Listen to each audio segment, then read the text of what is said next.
Bismillah ve salatu ve selamu ala Resulillah ve ala alihi ve sahbihi ve men vala.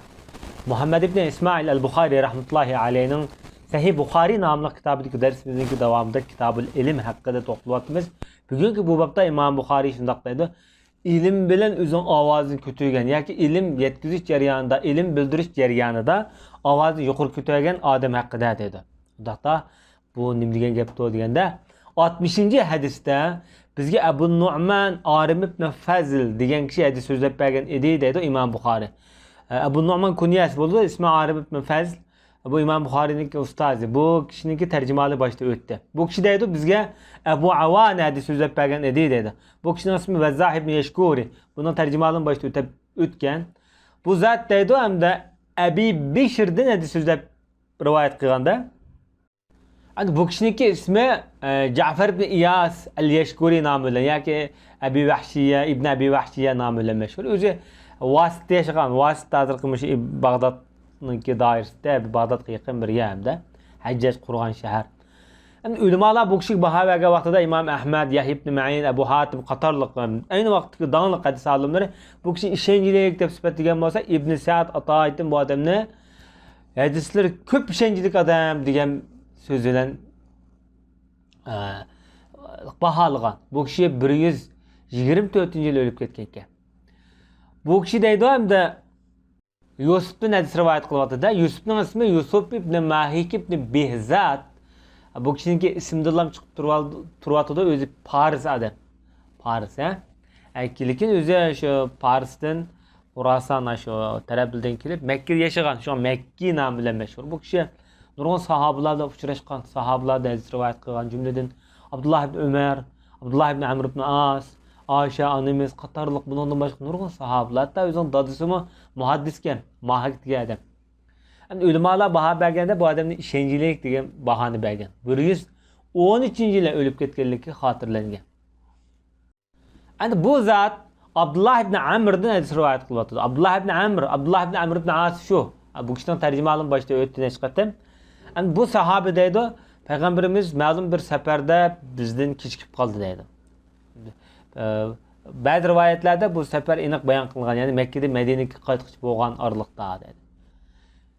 Shu vaqtda payg'ambarimiz kelishlik bu saqlab turganda namozni o'qimas. Shu oraliqda Rasululloh bizga yetib keldi.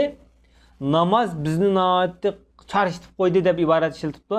Namozning vaqti baq qistab ketgan bu yerda dedi.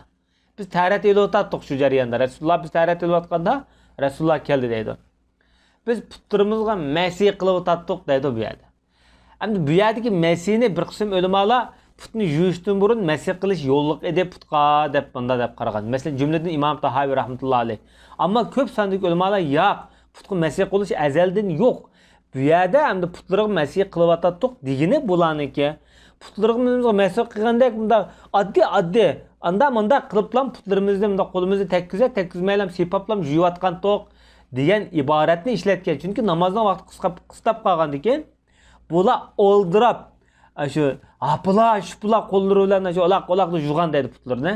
Ya'ni siylagan, masih qilgan petida shu orliqda.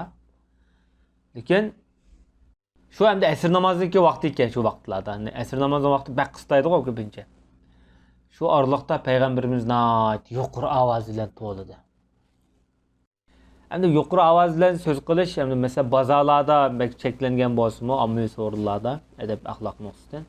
Ammo kishilar anglamaydigan so'rinlarda, yoki odam ko'p so'rinlarda, yoki bilimni jaranglik yetkazish, va'z tabliq so'rinlarda jaranglik gap qilsa bo'ladi. Chunki payg'ambar sollallohu alayhi vasallam Masjid Nabiyda xutba o'qigan vaqtida nihoyatda balog'atlik, fasohatlik, nihoyat jaranglik, balki yuqori ovozda gap qiladi ekan. Nemishqa degan vaqtida hamda kishilarning soni jiq, jamoat anglamaydi, ham uniki sadosi, ta'siri nihoyatda bak kuchli bo'lmay qoladi. Payg'ambarimiz nihoyatda shu chiroyli, qizg'agan, ochiqlangan holatda nihoyatda bir xil yiqimli holatdagi jaranglik ovozdan to'ladi ekan. Rasulullohning shu ovozi Masjid Nabiyda aytilgan ovozni bozordagi odamlar anglaydi ekan.